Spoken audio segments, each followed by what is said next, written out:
USAID funding पर अमेरिकी राष्ट्रपति ट्रंप के बयान पर भारत में बवाल मचा हुआ है। डोनाल्ड ट्रंप प्रशासन ने यूएसएड की $21 मिलियन की फंडिंग रद्द कर दी, जिसके बारे में उनका दावा है कि इसका इस्तेमाल भारत में मतदान प्रतिशत बढ़ाने के लिए किया गया।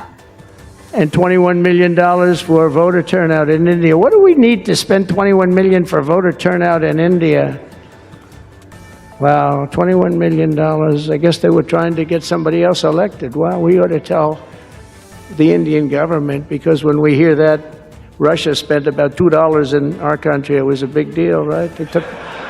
They took some internet ads for $2,000. This is a total breakthrough. $21 million for India. For improving public procurement in Serbia.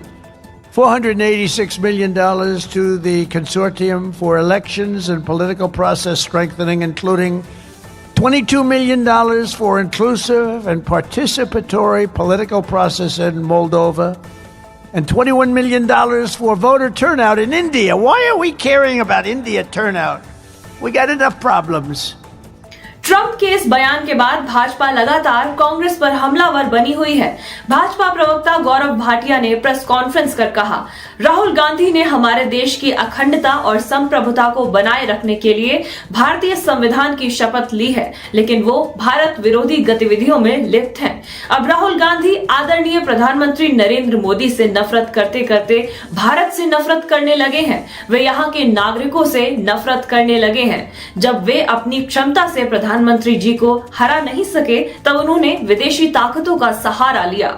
अगर मैं ये कहूं कि बहुत ही अहम बिंदु पे की जा रही है और ऐसे तथ्यों पे की जा रही है कि विपक्ष, खासकर राहुल गांधी और कांग्रेस पार्टी का जो भारत विरोधी चरित्र बन गया है, यह बेहद ही चिंताजनक है। सबसे पहले इसकी पृष्ठभूमि क्या है, मैं उसको आपके समक्ष रख दूंगा। ये अमेरिका के राष्ट्रपति डोनाल्ड ट्रंप जी, उन्होंने एक वक्तव्य दिया। उन्होंने बताया किस तरह से यूएसएड की जो फंडिंग है, ये भारत में जो चुनावी प्रक्रिया है, इसमें हस्तक्षेप करने के लिए इस्तेमाल किया जा रहा था और ऐसा क्यों किया जाना चाहिए। अब थोड़ा पीछे चलते हैं। लोकसभा के चुनाव से पहले भी आदरणीय प्रधानमंत्री श्री नरेंद्र मोदी जी ने, तमाम देश प्रेमी पत्रकारों ने, कई संगठनों ने यह बात उठाई और बड़ी जिम्मेदारी से उठाई कि ये विदेशी शक्तियां जो हैं, ये भारत की चुनावी प्रक्रिया में हस्तक्षेप करती हैं और हस्तक्षेप ये सोच के करती हैं कि कैसे देश का गौरव, विश्व के सर्वोच्च लोकप्रिय नेता नरेंद्र मोदी जी को हटाया जाए। तो सबसे पहले तो चिंताजनक ये क्यों है, मैं इस पे आपका ध्यान आकर्षित करता हूं। India is an independent sovereign nation. संप्रभुता भारत की हमारे अंदरूनी मामले में कोई विदेशी ताकत क्यों हस्तक्षेप करेगी। और यह और चिंताजनक तब हो जाता है जब कांग्रेस पार्टी नेता प्रतिपक्ष राहुल गांधी, जो कि संविधान की शपथ लेते हैं, वो देश विरोधी गतिविधियों में संलिप्त पाए जाते हैं। It is worrisome that leader of opposition, the party in opposition, the Congress party and Rahul Gandhi, who have taken oath under the Constitution to preserve the integrity and sovereignty of our country, are indulging in anti-India activities and activating and acting as a stimulus for anti-India forces to interfere in the pure and pristine electoral process of our country. बड़ी लाजमी सी बात है, ऐसा वो क्यों करते हैं? सबसे पहला कारण यह है कि मोदी जी से नफरत करते करते वो अब भारत से नफरत करने लगे, यहां के नागरिकों से वो नफरत करने लगे। मोदी जी को वो अपनी क्षमता से, जो उनकी लोकप्रियता बची नहीं है, उससे हरा नहीं सकते, इसलिए विदेशी ताकतों का वो सहारा लेते हैं। दूसरा, भारत ने नरेंद्र मोदी जी के नेतृत्व में देखा है कैसे एक मजबूत, सशक्त, अटल नेतृत्व भारत को मिला है। ये राहुल गांधी को कतई पसंद नहीं है, और मैं बड़ी जिम्मेदारी से कहता हूं, इसीलिए राहुल गांधी भारत से, संविधान से, नागरिकों से गद्दारी कर रहे हैं, और अभी मैं आपको इसका प्रमाण आगे और दूंगा। तीसरी बात, जो स्थिरता भारत में हमने देखी है पिछले लगभग अब 11 साल होने आए हैं, यह स्थिरता कांग्रेस पार्टी को पसंद नहीं है, क्योंकि उनको दलाली की और रिश्वत लेने की आदत पड़ गई थी, जिसका प्रमाण मैं आपके समक्ष रखूंगा। तो अगर कोई यह समझता है कि वो राहुल गांधी और कांग्रेस पार्टी केवल नरेंद्र मोदी जी से नफरत करते हैं, नहीं, आज उन्हें नफरत है हर उस नागरिक से जो अपना वोट डालकर एक मजबूत सरकार चुनता है। They are not only after Shri Narendra Modi ji, they want to destroy the democracy of our country, because India today under the leadership of Shri Narendra Modi ji has become a global leader, and this is what Rahul Gandhi cannot tolerate and digest. Now, very importantly, जब Shri Donald Trump जी का यह वक्तव्य आया, 21 million US dollars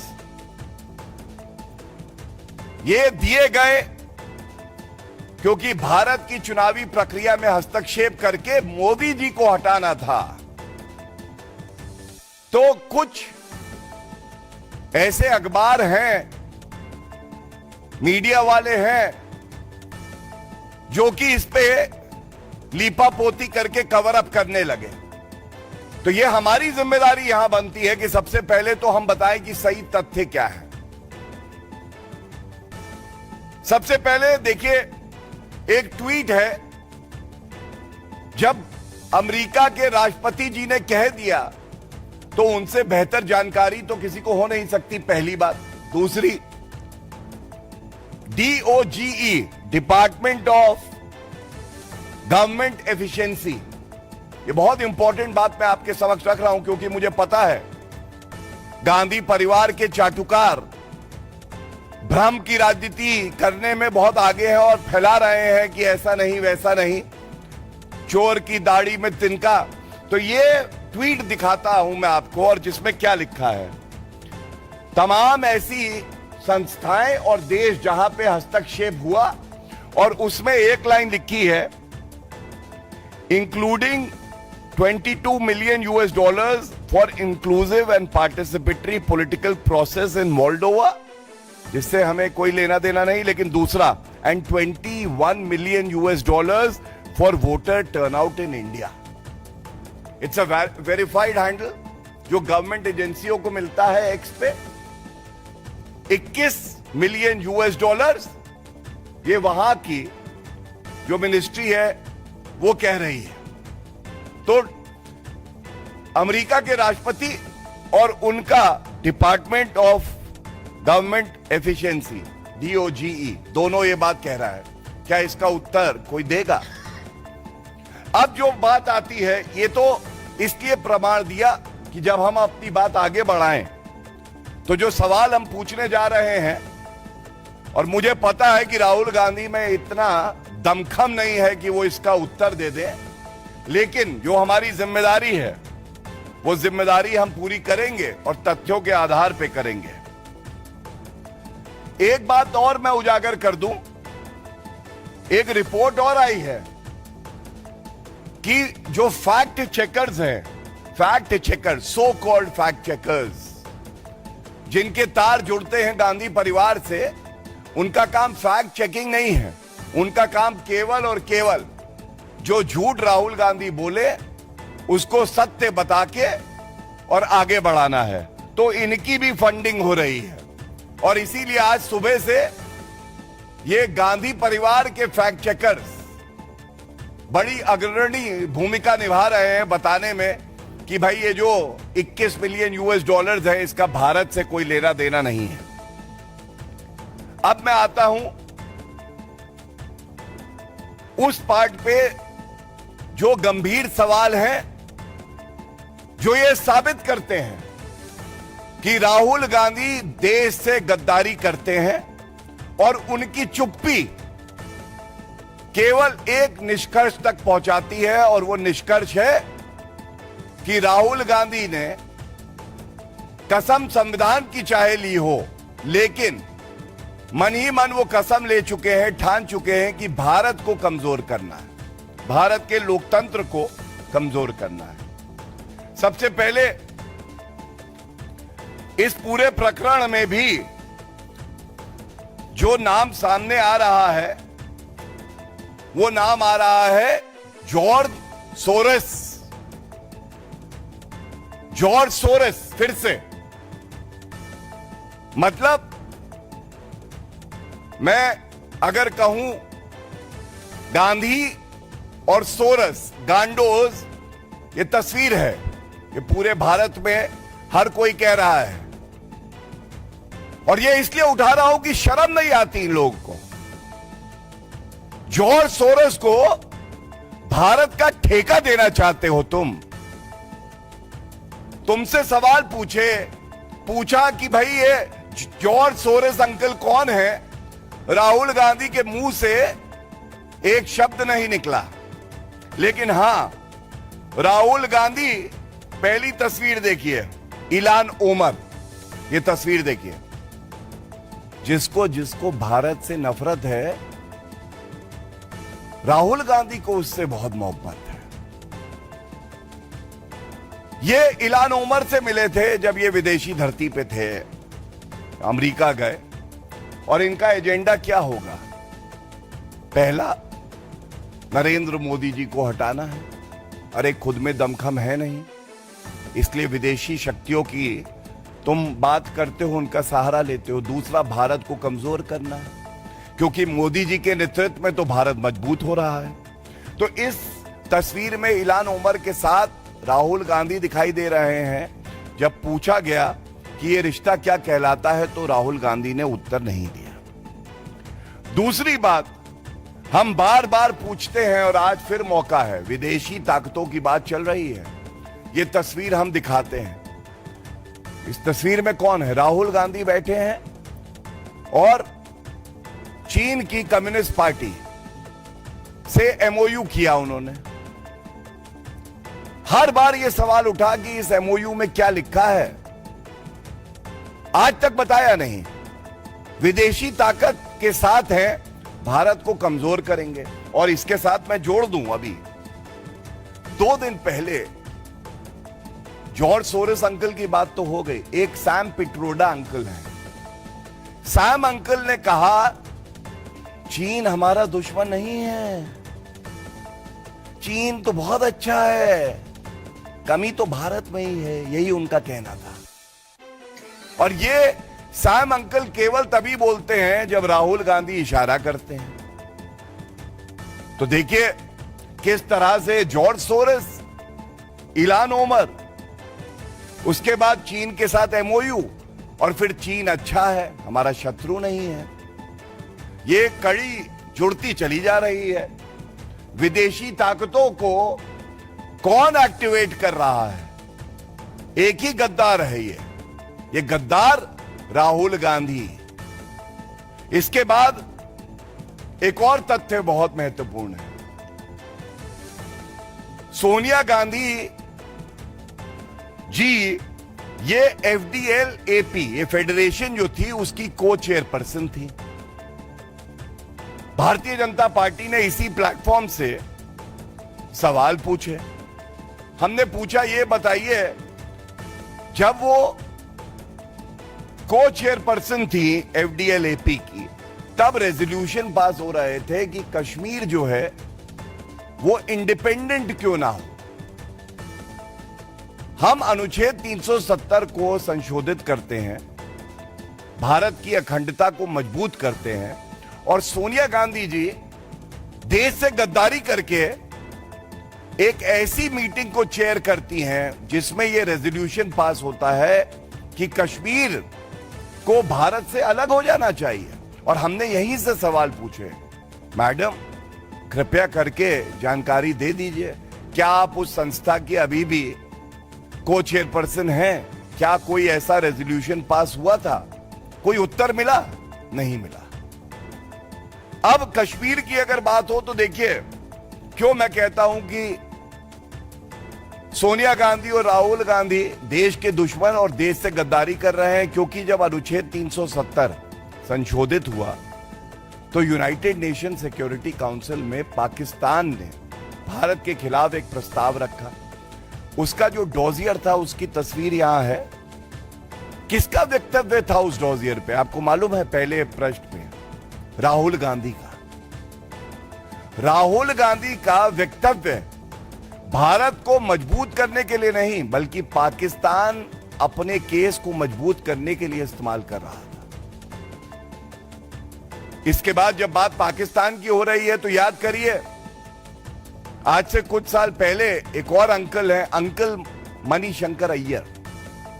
उन्होंने पाकिस्तान से मदद मांगी कि देखिए आप हमारी मदद करिए, मोदी जी को हराना है, राहुल भैया को लाना है, हमें आपकी आवश्यकता है। तो 3 बातें पाकिस्तान से जुड़ी हुई मैंने आपको बताई। सबके तार कहां जाते हैं? गांधी परिवार, राहुल गांधी नकली गांधी, और सोनिया गांधी नकली गांधी। अब इसके साथ एक बात और तथ्य बता दें। अभी कुछ दिन पहले deputy leader of opposition Gaurav Gogoi, इनकी धर्मपत्नी के तार ISI से जुड़े हुए हैं, ये तथ्य सामने आए। बहुत ही जिम्मेदार पार्टी होने के नाते हमने एक बात पूछी। हमने कहा, गौरव गोगोई जी, ये आपकी जिम्मेदारी है, कर्तव्य है, आप बाहर आइए, उत्तर दीजिए, क्या आपकी धर्मपत्नी के तार ISI से जुड़े हैं, या कभी उन्होंने जो पाकिस्तान की इंटेलिजेंस एजेंसी है वहां पे एक बहुत वरिष्ठ उनके ऑफिसर थे, उनके साथ काम किया है? आज तक कोई उत्तर नहीं मिला है। तो अगर मैं सारांश दूं आपको, क्यों कहा जा रहा है भारत के दुश्मनों के साथ कांग्रेस का हाथ?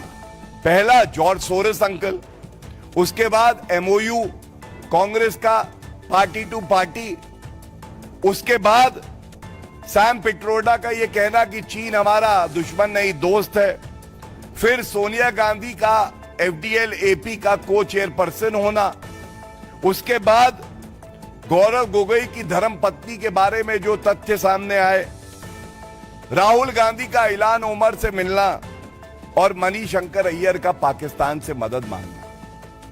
ये कुछ तथ्य मैंने रखे, और आपको अचंभा भी नहीं होगा क्योंकि पूरा देश जान गया है कि राहुल गांधी गद्दार हैं।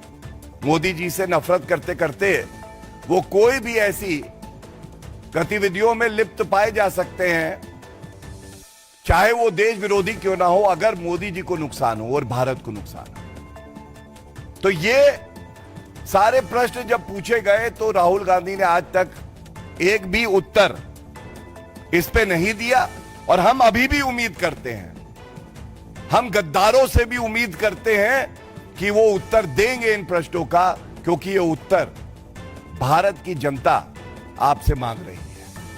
और इसके साथ ही बस मैं एक बात कह के और अंत करूंगा। भारत का लोकतंत्र बहुत मजबूत है। भारत का लोकतंत्र ऐसा है जिसपे केवल भारतीयों को नहीं पूरे विश्व को गर्व है। लेकिन ये जो फंडिंग बाहर से कराई जा रही है, चिंताजनक एक और कारण की वजह से है। ये जो यूएसएड की फंडिंग आई, ये हमारी इंटरनल पॉलिटिक्स और इलेक्टोरल प्रोसेस को नष्ट करने के लिए आई। और ये तथ्य जब मैंने पढ़ा तो बहुत चिंता हुई। चिंता इसलिए हुई, 2004 से 2013 तक गवर्नमेंट को कितने फंड्स रिसीव हुए? 2115 मिलियन यूएस डॉलर्स। सरकार किसकी थी? कांग्रेस पार्टी। अब यूएस एड मोदी जी के समय में कितनी आई पिछले 10 साल में? आपको मालूम है? केवल 1.5 मिलियन यूएस डॉलर। कहां 2115 मिलियन यूएस डॉलर, कहां 1.5 मिलियन यूएस डॉलर? मालूम है क्यों? ये इसलिए है कि उनको पता है that Narendra Modi ji will not sell Bharat India's interest to a foreign power. Bharat के हित में जो होगा वो किया जाएगा। ये मोदी जी के नेतृत्व में पूरे विश्व को पता है, भारतीयों को पता है। लेकिन कांग्रेस देश के संप्रभुता की भी दलाली कर सकती है, हित की भी दलाली कर सकती है। इस प्रश्न का उत्तर राहुल गांधी को देना चाहिए। और एक बात और इसमें जो सामने आई, जब राहुल गांधी की भारत जोड़ो यात्रा, जिसका मुख्य उद्देश्य भारत को तोड़ना था, उस वक्त एनजीओज को फंडिंग बढ़ गई थी। आपने देखा सरकार को फंडिंग रुक गई, लेकिन राहुल गांधी की भारत जोड़ो यात्रा, जो कि तोड़ो यात्रा थी, एनजीओज को फंडिंग बढ़ गई। क्यों? उद्देश्य केवल एक था। जो भारत की दलाली करते हैं राहुल गांधी, उनको मजबूत किया जाए। चुनाव से पहले श्री नरेंद्र मोदी जी को हराने का प्रयास किया जाए। लेकिन यह कहना गलत नहीं होगा कि जिस प्रधानमंत्री जी के ऊपर 140 करोड़ भारतीयों का आशीर्वाद है, उनका बाल भी बांका कोई गद्दार क्या करेगा। और इसीलिए हमने देखा कि अप्रत्याशित जीत भारतीय जनता पार्टी की श्री नरेंद्र मोदी जी के नेतृत्व में हुई। तो ये कुछ बिंदु जो मैंने आपके समक्ष रखे हैं, हर बिंदु बेहद ही महत्वपूर्ण है। बड़े सवाल पूछ रहा है राहुल गांधी से, खड़गे जी से, सोनिया गांधी जी से। और इस प्रेस वार्ता के माध्यम से मुझे यकीन है कि ये बात गद्दार राहुल गांधी तक पहुंच जाएगी। इसका वो उत्तर दें या नहीं दें। भाजपा के यूएसएड के आरोपों पर सफाई देते हुए कांग्रेस नेता पवन खेड़ा ने कहा, हम यूएसएड या किसी फंडिंग एजेंसी के खिलाफ नहीं है। देश में फंडिंग के लिए कानून है, जिनके तहत बीजेपी से जुड़े एनजीओ भी फंड लेते हैं, लेकिन जानबूझकर सिर्फ कांग्रेस का नाम लेना गलत है। आप बचपन में या अभी भी अपने मोहल्ले में वो जो गुंडा किस्म के लोग होते हैं, जो टिप्पणियां करते हैं, अनाप शनाप बोलते हैं, वाहियात बातें करते हैं, तो हम लोग सोचते हैं कि चलिए चुपचाप अपना रास्ता बना के निकल लें बिना बोले। तो वो जो चुप्पी होती है, वो जो खामोशी होती है, वो एक शराफत का परिचय होती है, वो कमजोरी नहीं होती। उसको कमजोरी मान लेना मूर्खता होती है। और भाजपा ये मूर्खता और भाजपा के समर्थन में आए कुछ छोटे मोटे मीडिया वाले भी उस मूर्खता पे बहुत चलते हैं। वो हमारी वो कमजोरी मान लेते हैं। पिछले 10 साल से पंडित नेहरू हो, इंदिरा जी हो, महात्मा गांधी हो, सरदार पटेल हो, नेताजी सुभाष चंद्र बोस हो, राजीव जी हों, नरसिम्हा राव जी हों, डॉक्टर मनमोहन सिंह हों, राहुल गांधी हों, मल्लिकार्जुन खड़गे जी हों, सबके बारे में ये ऊंची आवाज में झूठ बोलती है भारतीय जनता पार्टी, और सोचते हैं कि बहुत ऊंची आवाज में बोल रहे हैं। तो जो धीरे से सच बोलने की हम लोग कोशिश करते हैं, क्योंकि सच हमेशा हल्की आवाज में बोला जाता है, क्योंकि उसका एक आत्मविश्वास होता है, एक सेंस ऑफ सिक्योरिटी होती है, उसे मालूम है वो सच है। इन्हें लगता है कि वो ऊंची आवाज में उस सच को दबा देंगे, और कई बार सफल होते हुए दिखते भी हैं। लेकिन झूठ को 400 से 240 पे धड़ाम से गिरने में समय नहीं लगता। आपने देखा कैसे झूठ गिरा और गिरता रहता है। अभी पिछले एक हफ्ते से एक कहानी चलाई जा रही है कि यूएस एड भारत में नरेंद्र मोदी जी को डिस्टेबलाइज, अस्थिर करने के लिए $21 मिलियन दिया। भाई कहां है आपके डोवल साहब, कहां है आपकी आईबी, कहां है आपकी रॉ? ये तो विश्व गुरु हैं, ये तो यूक्रेन से लेकर और पता नहीं कहां पूरे विश्व में जाकर तिकड़मे लगाते हैं। कभी सुनते हैं विदेशों में कुछ कर दिया कांड, कई तिकड़मे लगा रहे होते हैं। तो जब इतनी तिकड़मे आप विदेशों में लगाते हो, आपके देश में $21 मिलियन आया, तो ये तो आपके चेहरे पे तमाचा है। क्यों आने दिया आपने? फिर बोलते नहीं, 2012 में जब यूपीए की सरकार थी तब आया था। तो 14 का रिजल्ट जो आपका पक्ष में आया, क्या आप उस पैसे से जीते? जब हम रोज इनसे हम सवाल पूछते हैं, फिर गोल पोस्ट बदल देते हैं। अब कल एक हमारे कुछ मीडिया के, मैं उनको साथी नहीं कहूंगा, उन्होंने भी एक ग्राफ चलाया। वो है ना, वो हमारा एक पड़ोसी है, नाम हिरेन जोशी है, उसने भेजा। हिरेन जोशी का ग्राफ चल रहा है, ट्वीट पे ट्वीट कि देखो साहब, ये इधर से पैसा इधर गया, इधर गया, उधर गया। अरे साहब, खुद भी कुछ दिमाग लगा लो। सारा दिमाग हिरेन जोशी का ही खर्च करोगे? अपना भी कुछ दिमाग लगा दो।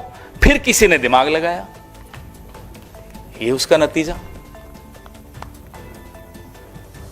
ये पैसा बांग्लादेश गया, ये $21 मिलियन यूएस एड का बांग्लादेश के एनजीओस को गया। अब वो क्यों गया, वो बांग्लादेश जाने और यूएस एड जाने। हम ये जानते हैं कि एक वक्त ऐसा था जब भारत के प्रधानमंत्री के पद की एक ऐसी साख होती थी कि अमेरिका तक को पीछे हटना पड़ता था। मैं बांग्लादेश 1971 की बात कर रहा हूं। आज अमेरिका से $21 मिलियन बांग्लादेश में आ गया, हमारे साहब विश्वगुरु बन के ढपली बजा रहे। कुछ पता नहीं। बांग्लादेश में अगर अस्थिरता आती है तो उसका क्या प्रभाव भारत पे नहीं पड़ता? भारी प्रभाव भारत पर पड़ता है। अरे भारत पर तो पड़ता है, आपके अपने दोस्त अडानी पर भी पड़ता है। फिर भी आपने 21 मिलियन आ गया और आपको पता नहीं चला। सुबह से रात तक आपको नेहरू जी दिखते हैं, सपने में भी अगर सोते हैं तो। सुना सोते भी नहीं हो, सोते जागते नेहरू जी, राहुल गांधी, नेहरू जी, राहुल गांधी। 21 मिलियन पड़ोस में आ गया। सुना है सरकार अस्थिर हो गई, आपके दोस्त की बिजनेस भी चौपट हो गई वहां। यह आपका सूचना तंत्र है, यह आपका इंटेलिजेंस है, यह आपके डोवल साहब हैं, जेम्स बॉन्ड अपने आप को कहते हैं। एक चाणक्य बैठा है सरकार में, एक जेम्स बॉन्ड बैठा है सरकार में। हो क्या रहा है साहब? $21 मिलियन पड़ोस में आ गया। अदानी जी बेचारे बैठे सोच रहे हैं कि न जेम्स बॉन्ड ने कुछ किया, न चाणक्य ने कुछ किया, मेरी तो बिजनेस बांग्लादेश में बंद हो गई। हम यूएसएड या जो भी ये फॉरेन फंडिंग एजेंसीज हैं, हम उनके खिलाफ नहीं हैं। देश में कानून है, कानून के तहत फंड्स आते हैं, एनजीओज भी लेते हैं, इनके एनजीओज भी लेते हैं, इंडिया फाउंडेशन भी लेती है, विवेकानंद फाउंडेशन भी लेती है। कौन नहीं लेता?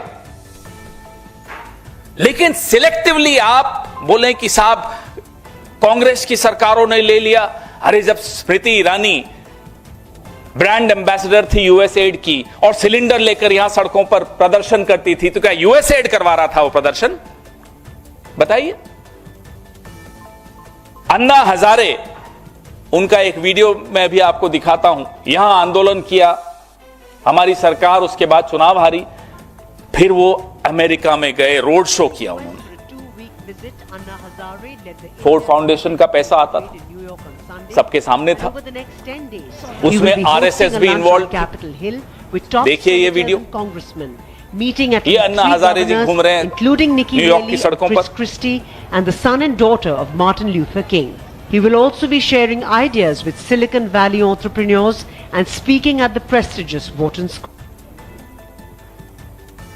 सच्चाई यह है कि मोदी साहब ट्रंप से ये एक तरफा रिश्ता निभाते हुए जो देश की साख पर, देश की आबरू पर जो बट्टा लगा रहे हैं, वो सच्चाई आपके सामने रोज आती है, रोज आती है। वहां जाते हैं, बिना बुलाए जाते हैं, पहली बात तो अनइनवाइटेड जाते हैं। जब शपथ थी तब बुलाया नहीं गया उनको, फिर भी गए। अब क्यों गए वो तो आप लोग कोई पत्रकारिता करिए, इन्वेस्टिगेटिव, तो मालूम पड़ेगा कि क्यों गए। लेकिन वहां जाकर मंच पर साथ में खड़े होकर ट्रंप साहब कहते हैं हम रेसिप्रोकल टैरिफ लगाएंगे। सीधा अपमान, सीधा धमकी। ये खिसियाते हुए मुस्कुरा रहे हैं, या तो समझ में नहीं आया क्या बोले, हमें नहीं मालूम क्यों खिसिया रहे थे, क्यों मुस्कुरा रहे थे। मुस्कुराने लायक तो कोई बात ही नहीं थी। रेसिप्रोकल टैरिफ, ये देखिए मोदी साहब घूम रहे हैं विदेशों में। ये किसके पैसे से स्टेट डिपार्टमेंट में गए थे? ये अमेरिका ने पैसा दिया था। क्या ये एजेंट हैं? क्या ये उस वक्त से ट्रेनिंग लेने गए थे कि कैसे मनमोहन सिंह जी की सरकार को अस्थिर करना है, कांग्रेस की सरकार को अस्थिर करना है? ये आपको सामने फोटोएं दिख रही हैं, देखिए लगातार। ये नौजवान हैं मोदी जी, देखिए, तब 50 इंच थे, अब 56 इंच हो गए, देखिए। तो हम बार बार इनसे पूछना चाहते हैं कि आप ट्रंप साहब की धमकी सुनकर आ गए। उन्होंने कहा कि हम ब्रिक्स खत्म कर देंगे, मुस्कुरा रहे हैं साहब। उन्होंने कहा टैरिफ लगा देंगे भारत पर, मुस्कुरा रहे हैं साहब। ट्रांसलेटर 2 थे, इसलिए कोई ये नहीं कह सकता कि उन्हें अंग्रेजी समझ में नहीं आ रही थी। 2 ट्रांसलेटर थे, मुस्कुराइए मत। वो भी मुस्कुरा रहे थे, आप भी मुस्कुरा रहे हैं। जिन F-35 विमानों को खुद वहां के अदानी, अमेरिका के अदानी एलॉन मस्क बोल चुके हैं कि यह कबाड़ है, वही F-35 भारत पर थोपे जा रहे हैं और साहब मुस्कुरा रहे हैं। यह हुआ अमेरिका में, और हमें आकर कहते हैं कि हम यूएसएड से पैसा लेके इन्हें अस्थिर करते हैं। आप खुद जाकर अपनी सरकार को, अपने देश को अस्थिर कर आए हैं, उसका जवाब कौन देगा? अब हम थोड़ा इतिहास की तरफ भी जाएं, क्योंकि संघ का और जनसंघ का और भारतीय जनता पार्टी का और जनता पार्टी का जो इतिहास रहा है स्वतंत्र भारत में, यह क्या बदल सकते हैं? कितनी एनसीईआरटी किताबें बदल लो, यह इतिहास नहीं बदल सकता। फाइलें सबके पास हैं। इंदिरा जी जब प्रधानमंत्री थी, अमेरिका ने जयप्रकाश जी के लिए 74 में जो तारीफ की थी, पूरे आंदोलन की अमेरिका तारीफ करता था। क्यों? अमेरिका क्यों उस आंदोलन की तारीफ करता था, बताइए? संघ के 2 प्रमुख नेता दत्तोपंत ठेंगड़ी और संघ समर्थित सुब्रमण्यम स्वामी अमेरिका में जाके वहां की अखबारों के एडिटर्स से छपवाते थे इंदिरा जी के खिलाफ। वहां जाकर स्टेट डिपार्टमेंट में मीटिंग्स करते थे। क्यों? अमेरिका का क्या मतलब हमारे लोकतंत्र में? अमेरिका बदला लेना चाहता था 1971 में जो इंदिरा जी ने अपमान किया था उनका, जब बांग्लादेश बनाने गए थे। अमेरिका के हाथ में कठपुतली कौन बना वो बदला लेने के लिए? संघ। उससे भी पहले चलिए, जब नेहरू जी के खिलाफ गाय बचाओ वालों का आंदोलन हुआ, उस आंदोलन की फंडिंग अमेरिका कर रहा था, मैं नहीं बोल रहा। अमेरिका का एक जासूस ने खुद लिखा कि हम संघ को पैसे देते थे। संघ आज से नहीं, दशकों से अमेरिका से पैसे ले रहा है भारत की सरकारों को, कांग्रेस की सरकारों को अस्थिर करने के लिए। यह हमारा दावा है और यह दावा हमारा नहीं है, सीआईए के एक एजेंट का है।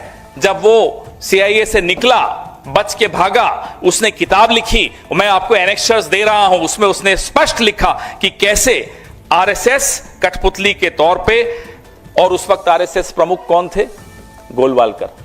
गोलवालकर प्रमुख थे। आरएसएस गोहत्या विरोधी रैली के लिए एक बड़ी रकम अमेरिका से ली और नेहरू जी की सरकार को न केवल गिराने का षड्यंत्र रचा, उस वक्त जो कांग्रेस के अध्यक्ष थे कामराज, उनकी हत्या की भी साजिश रची आरएसएस ने। यह है आरएसएस का योगदान, यह है आरएसएस की हकीकत, यह है इनका जो तथाकथित एक्सटर्नल इन्फ्लुएंस, विदेशी हस्तक्षेप। ये लोग कठपुतली बनते हैं और हम पर आरोप लगाते हैं। यूएसएड, फोर्ड फाउंडेशन कांग्रेस की यूपीए सरकार के खिलाफ कैसे इस्तेमाल हुआ, यह आप सबने, क्योंकि आप भी उस वक्त रिपोर्टर थे, आपने देखा। अन्ना हजारे, अरविंद केजरीवाल का आईएससी आंदोलन क्या था, उसमें विवेकानंद फाउंडेशन, इंडिया फाउंडेशन का क्या रोल था, वो आपके सामने है। जब अन्ना हजारे यहां आंदोलन कर रहे थे, अनशन पर बैठे थे, तो लोगों के लिए जो वॉलेंटियर्स आए, उनको खाना खिलाते थे, वो संघ ने नहीं भेजे थे क्या? संघ का क्या रोल था? तो हम पर आरोप जब लगाओ, एक उंगली अगर हमारी तरफ करोगे तो 4 उंगलियां आपकी तरफ हैं, और हम अब चुप नहीं बैठेंगे। सच अब चुप नहीं बैठेगा, सच ऊंची आवाज में बोलेगा। अब लगातार मोदी सरकार के मंत्री यूएसएड के अधिकारियों से बात करते हैं, मुलाकात करते हैं। आपको फोटोज और एनेक्सर्स में दे रहा हूं। 2024 में पीयूष गोयल कि भाई 2030 तक शुद्ध शून्य कार्बन उत्सर्जन के लिए बैठक यूएसएड से की। ये यूएसएड से क्यों पैसे ले रहे हो साहब? आप लो तो देश के हित में है। कोई किसी और सरकार में कोई एनजीओ ले तो वो देश के विरोध में है। षड्यंत्र तो यह है कि 2016 की नोटबंदी से ठीक पहले यूएसएड से कैशलेस इकोनॉमी पे समझौते नरेंद्र मोदी करते थे। तो ये डिमोनेटाइजेशन क्या अमेरिका के कहने से हुआ? किसको लाभ पहुंचा रहे थे आप इस डिमोनेटाइजेशन से? अमेरिका के हाथ की कठपुतली बने हुए थे। करोड़ों करोड़ों हिंदुस्तानियों की नौकरियां गई, अनऑर्गेनाइज सेक्टर बर्बाद कर दिया। अमेरिका के कहने से किया। हम भी ये जानना चाहते हैं। कोविड में $100 मिलियन नरेंद्र मोदी जी ने यूएसएड से लिया। हम क्या मान लें कि आप भी उनके हाथों में खेल रहे हो? कहने को कोविड के लिए था, दरअसल कुछ और था। तो बोलने से पहले इन्हें 10 बार सोचना चाहिए। अपने संघ का इतिहास देखना चाहिए पिछले 70 सालों का, कि संघ ने कहां कहां से पैसे लिए, विदेशों में क्या क्या ये करते हैं। अमेरिका में संघ किन बड़े धनाढ्य लोगों के ऊपर निर्भर रहता है, अब मेरे मुंह से नाम निकल जाता, फिर केस होते हैं। यूरोप में क्या होता है, लंदन में क्या होता है, कौन है संघ के लोग लंदन में, और क्या क्या मीटिंग्स करते हैं, किसके खिलाफ मीटिंग्स करते हैं, किस तरह के षड्यंत्र रचते हैं, क्या किसी से छिपा हुआ है? हम भी 54 साल 7 महीने 40 दिन सरकार में रहे हैं, हमारे पास भी कुछ सूचनाएं होंगी। हम चुप हैं इसका मतलब नहीं कि हम वक्त पे नहीं बोलेंगे। हम चुप हैं इसका मतलब ये नहीं कि वक्त पे हम ऐसे कठोर कदम नहीं उठाएंगे कि संघ मुंह दिखाने लायक, शाखाएं तो छोड़ दीजिए, मुंह दिखाने लायक नहीं बचेगा। आज जो उछल रहे हैं, हमें मालूम है उनको कैसे बैठाना है और कब बैठाना है। अब यूएसएड की और मैं आपको बताऊं, देवेंद्र फडणवीस जी, मतलब पूरी लिस्ट है, अभी इतनी लंबी लिस्ट पढ़ूंगा तो पूरा दिन निकल जाएगा। 10 नवंबर 2022 को देवेंद्र फडणवीस जी उनसे आपसी सहयोग की चर्चा करते हैं। क्यों? यूएसएड का क्या मतलब है भारत में? अगर आपको लगता है यूएसएड इतना गलत है, आपके मंत्री, आपके मुख्यमंत्री, आपके उप मुख्यमंत्री, आपके तमाम संतरी मंत्री सब इन्हीं से मिलकर बात कर रहे हैं। क्यों? बीच में फिर कुछ इन्होंने कहा था कि भाई सोरोस से पैसा लिया, इन्होंने लिया, उन्होंने लिया। फिर हमने कहा कि साहब जो जयशंकर जी हैं उनके पुत्र, उनका क्या हुआ? हम हैरान हैं। ये सब जानते हुए भी इनको लगता है कि हम बोल देंगे और बात चल गई तो चल गई।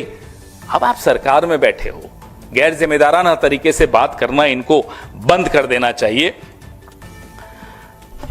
भारतीय राष्ट्रीय कांग्रेस ने कल, मेरे वरिष्ठ सहयोगी ने, जयराम रमेश जी ने मांग की है कि एक श्वेत पत्र जारी किया जाए। हम उस मांग को दोहराते हैं। हम यह भी पहले बता दें आपको कि वैश्विक भागीदारी विकास एजेंसीज, जो ग्लोबल फंडिंग एजेंसीज होती हैं, उनको हम तो नहीं मानते गलत। लोकतंत्र में आपसी सहयोग होता है, उसका दुरुपयोग है या सदुपयोग है, व्हाइट पेपर निकालिए, मालूम पड़ेगा। हम भी एक ब्लैक पेपर जल्दी निकाल देंगे, फिर हम भी बताएंगे आपको कि संघ के क्या रिश्ते रहे इन एजेंसीज के साथ। लेकिन आप एक विशाल शीश महल में रह रहे हैं, आप पत्थर मत फेंकिए, क्योंकि हमें कुछ फर्क नहीं पड़ने वाला, हमें छिपाने को कुछ नहीं है। आपके शीश महल के में छिपाने की कोई जगह नहीं मिलेगी, छिपने की कोई जगह नहीं मिलेगी, जिस तरह की आपके संबंध रहे हैं इन एजेंसीज के साथ। यूएसएड के गंभीर मामले में भारत सरकार ने भी जांच शुरू कर दी है। विदेश मंत्रालय ने कहा, भारत के आंतरिक मामलों में विदेशी हस्तक्षेप की ये रिपोर्ट बेहद गंभीर है। We have seen information that has been put out by the US administration regarding certain USA activities and funding. These are obviously very deeply troubling. This has led to concerns about foreign interference in India's internal affairs. Relevant departments and agencies are looking into this matter. It would be premature to make a public comment at this stage. So, relevant authorities are looking into this matter, and hopefully we can come up with an update on that.